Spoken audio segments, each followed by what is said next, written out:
بسم الله الرحمن الرحيم الحمد لله marka ugu horeysa dambeysaba waxa mahad iska la ilaahay maanta halkan isugu keenay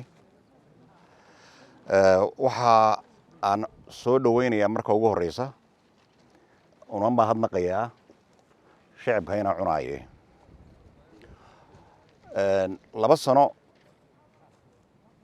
iyo xogaa waliba ayaa waxaan soo maray ina cunaaye maalin xagaayo aad u kulul dadkii masafo dheer wada tageen carruurtii iskuuladii laga saaray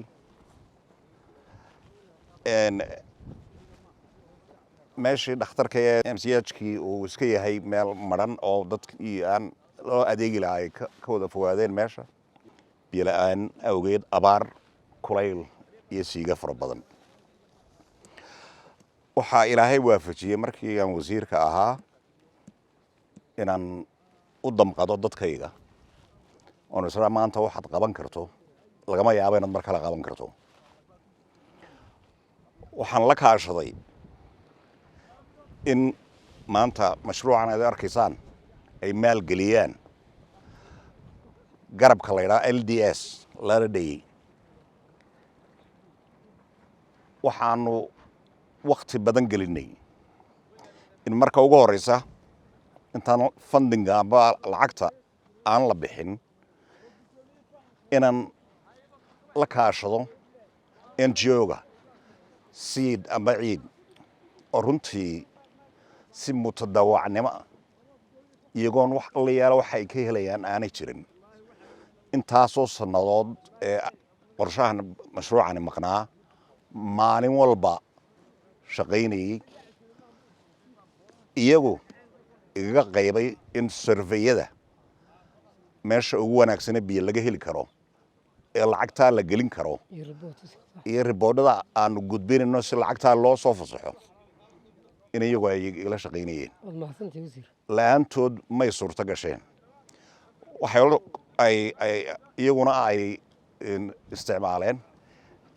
shirkadda shaac oo loo xil saaray inay meesha ugu wanaagsan ceelka laga qodi karo inay saamiso surveeye caqli gala oo runtii ummaddu ay naga iibsato ayay soo sameeyeen waxa dhibaatada ay ahayd markale waxa jiray ereyadan oo dhan ina cunaaye inta ku xeeran oo dhan carruurtu iskuul may tagi jirin oo 3 bilood markay tagaan ayaa haddana musaafo dheer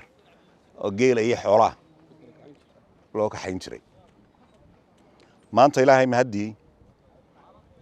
ceelkanoo lagu qiyaasay 350 mitir in ah oo ay fund garaysay garabka LDS la yidhaahdo Latter Day la yidhaahdo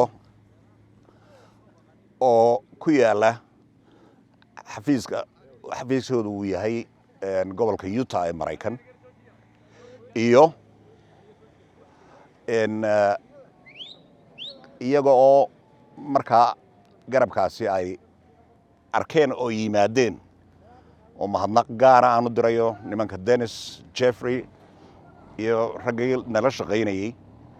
inay yimaadeen halkan xagaaga maalinta ay nala socdeen oo arkeen inaan musqul aanay jirin wax kala dhaafo wax dhacay markaa wax laga damqado oo aan la eegin karin bay ahayd ilaahayna wuu nagu guuleeyey in fundkii lacagtii loogu talagalay inay soo dayso shirkaddii Mareykanka ahayd LDS iyagaana runtii suuro geliyey maanta inaynu halkan isugu nimaadno gobolka Utah kuma suntan oo kaliya ceelkan markan wasiirka arrimaha dibadda ahaa gobolka Utah waa kuwii naga bixin jiray dacwadda aynu adduunyada horgeynayno ee qadiyadda Somaliland sharciyan legal case-ka Somaliland $100,000 bay ku bixiyeen si loo qoro qadiyadda legal case-ka ee Somaliland iyagana aad baan ugu mahadnaqaya maanta waynu hubnaa umal dambo la foolari doonaa ma jirto inan dambe oo iskuul ka tegi jira ka hadhi karaa ma jiro reere guuraya ma jirto waa lagu soo guuri doonaa haddii aan la yidhaahdo waxaanaynu ognahay maka in kartida reer ina cunayaan aqaanaayo berito saraac miidhan iyo beero miidhan iyo wax soo saar fara badan inay ka dhalin doonaan halkan aad iyo aad baan idinku mahadnaqayaa ogaadana si mutadawacnimo ayaa loo shaqaynayaa lacagta fandka loo soo ruqseeyey in ceelkan lagu qodo maaha kuma jirto wax fakahaysi wax weeyaan wixii loo baahnaa ama dhaqaalihii loo baahnaa in ceelkaa lagu qodo oo keliya riigaas markaa gobonimada waan idinku aqaanay inaad soo dhaweysaan martida